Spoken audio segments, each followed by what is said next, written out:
the Wolfman is considered the granddaddy of all werewolf movies and is mistakenly regarded as the first in that genre. And though it may have branded the concept of the werewolf into the flesh of popular culture, it is not the first werewolf movie. That would be The Werewolf, a silent short film that was released in 1913, so it predates The Wolfman by a wide margin. The Werewolf was produced by a company called the Bison Film Company, but it was distributed by Universal Pictures. So not only is The Wolfman not the first werewolf movie, it's also not the first Universal werewolf movie. Now, the shitty part is that this movie was destroyed in a fire at Universal Studios in 1924, and the only thing that remains is a few still shots in which you're looking at right now. So if you're wondering if this was ever released on VHS, well, I think you have your answer. Okay, so there's a silent werewolf movie. Big deal. I'm sure it's the only one, right? No, there's actually another silent werewolf movie called Wolf Blood.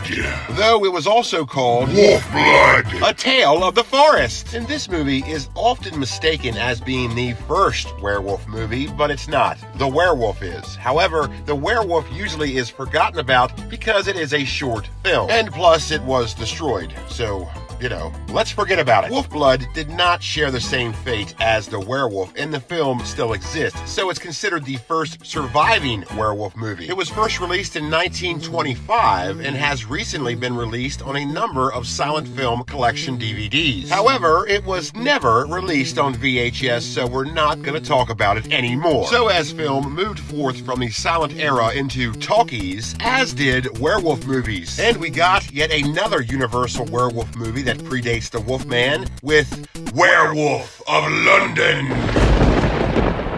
which was released in theaters May 13th, 1935, and technically this, in fact, is what cemented werewolves into popular culture, though it is just simply not as widely remembered as The Wolfman, so The Wolfman takes the taco there. Werewolf of London was a huge hit and had rave reviews and has been described as a charming bit of lycanthropy, which, it's just something you don't hear nowadays. This would be released on VHS only once in 1992 as part of the second wave of the, you guessed it, the Universal Monsters Classics Collection. This collection was neat because it was the first VHS release for many of the movies in it, and this is one of them. And this is not very expensive nowadays, around $5 is your average, but I'll tell you what, it is sort of hard to find. Is that because it's a rare VHS? No, because it will confuse your search engine, and that is because of another werewolf movie, An American Werewolf in London. Here, I'll give you an example. Computer.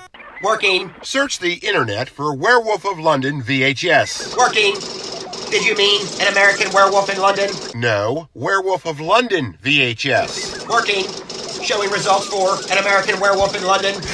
No, Werewolf of London VHS. Working. Did you mean An American Werewolf in London? No, just forget it. So once your computer finally realizes what you're talking about, there are many listings for Werewolf of London. Did you mean An American Werewolf? No! Well, since the computer insists on talking about it, let's talk about An American Werewolf in London. Did you mean Werewolf of London VHS?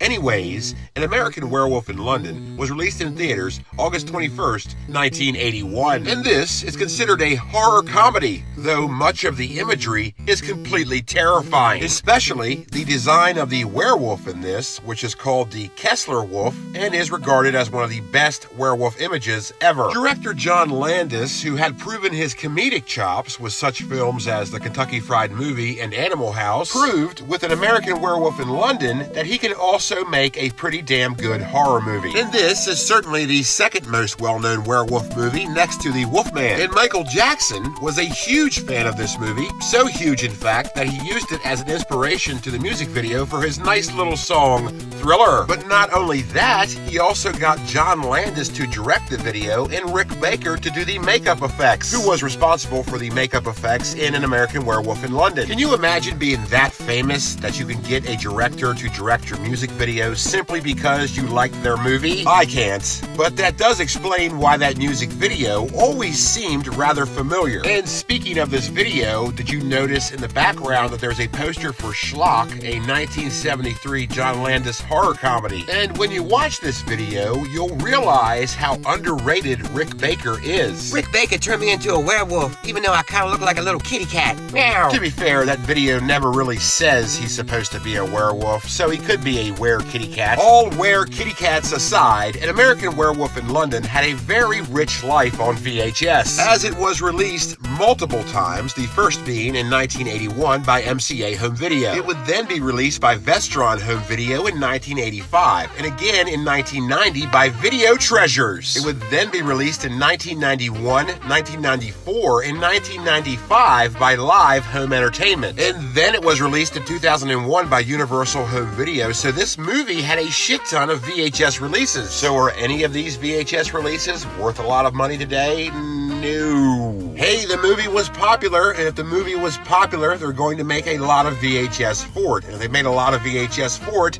that means it's not rare. Which translates into, you're not going to get shit for this tape. Which sucks if you're trying to sell it, but does not suck if you're trying to buy it. You can get one anywhere from $5 to $10, and it's easy peasy lemon squeezy to find. Especially if you're looking for Werewolf of London VHS. Working. Did you mean An American Werewolf in Paris?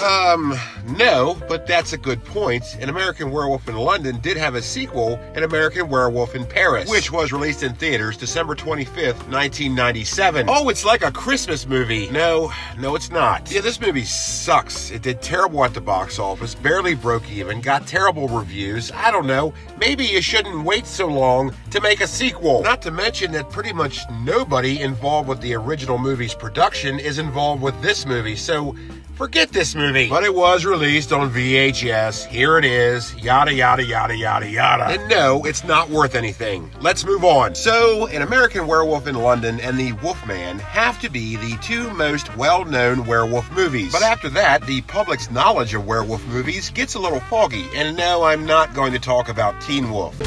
Watch the full episode here, as well as other classic Cat Manners VHS pirate ship adventures. And please hit subscribe.